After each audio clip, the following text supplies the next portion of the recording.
Previously, we covered how the scientists are possibly testing on us gorillas and what ghosts apply to the lore of gorilla tag. In the last video, at the end, I mentioned how the timeline would be created, and when the most recent update came out, a new theory was formed. Most of my theories are crazy, but this one is insane. This theory is called the war theory. Please subscribe, because we are only 300 subscribers away from 1,000, and I have a massive surprise planned for it. Let's get right into this. Make sure you check the description after the video for a surprise. The newest update brought lots of cool items. These include dragon items, samurai items, and more. But then I thought about my second theory I ever made, the time rift theory. It states that a portal opens up every 4 weeks to bring new cosmetics into the game. These are from different time periods and dimensions. So when I thought of this theory, I looked back at the first set of basement cosmetics. Since they represent stuff people would wear from a fantasy timeline, I wondered, if these all came from the same timeline, then why would more get released now? I may have a crazy answer to this question, but it's believable. I believe there was a war between different types of gorillas from the fairy tale timeline. This war was a massive war between samurais, dragons, wizards, knights, goblins, and more. They all battled it out in order to take control of the land. Now, I may know it seem weird to think that there's a war and that it doesn't make sense, but I have an idea for what may have happened. I will be explaining each side and making my own little diary entry for them, for perspective purposes. Let us start with the samurai.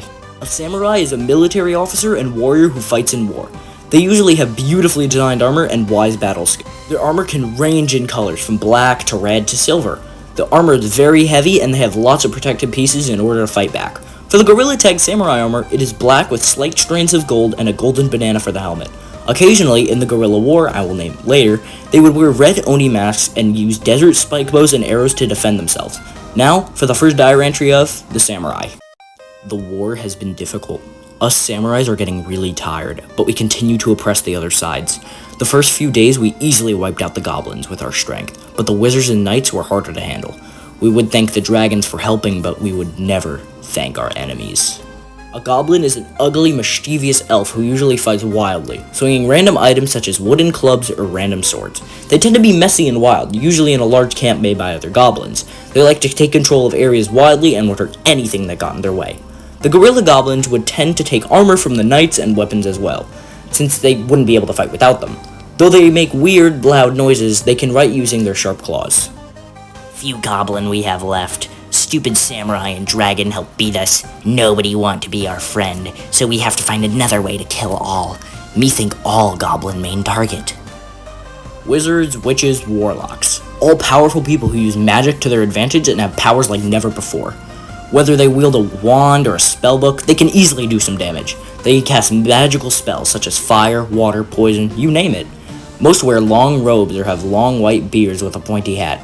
In the guerrilla war, the knights and wizards teamed up to create a large kingdom of magic. An entry follows from a scroll. My friend could predict the future. He easily discovered what was happening. At first we were peaceful, but after they obliterated the goblins, we had to fight back. The knights guarded the whole kingdom, but the dragons easily ripped through it until they killed everyone.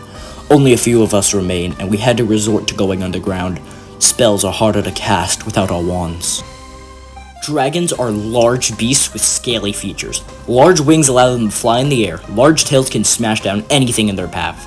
Some dragons even have fire-breathing powers. The dragons can shred through everything, and in the guerrilla war, they were one of the main problems. There were a smaller amount of dragons than other types of gorillas, but with the powers they had, they were dangerous. Taking down these people was no problem, except for the samurais.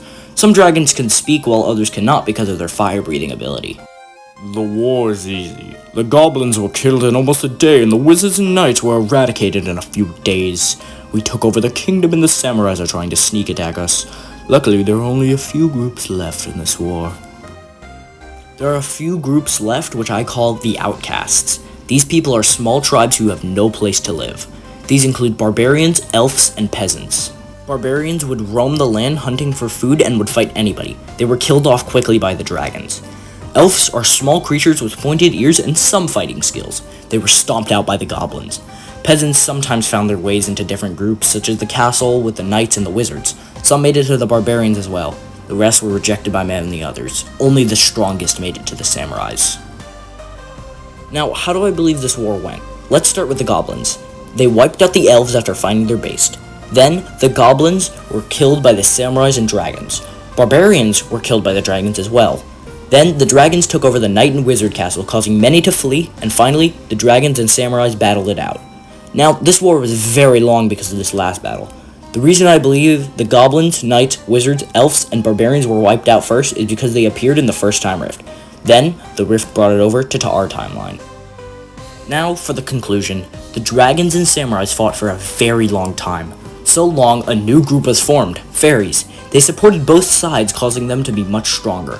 As they continued fighting and fighting, they came to a stop when the rift appeared. They were all sucked in and placed into our timeline, ending the 8-way clash, the perfect name because there were multiple groups.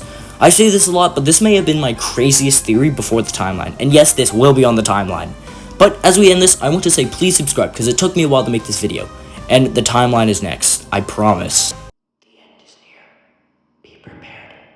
I promise. Promise. Promise. Promise. But hey, that's just a theory.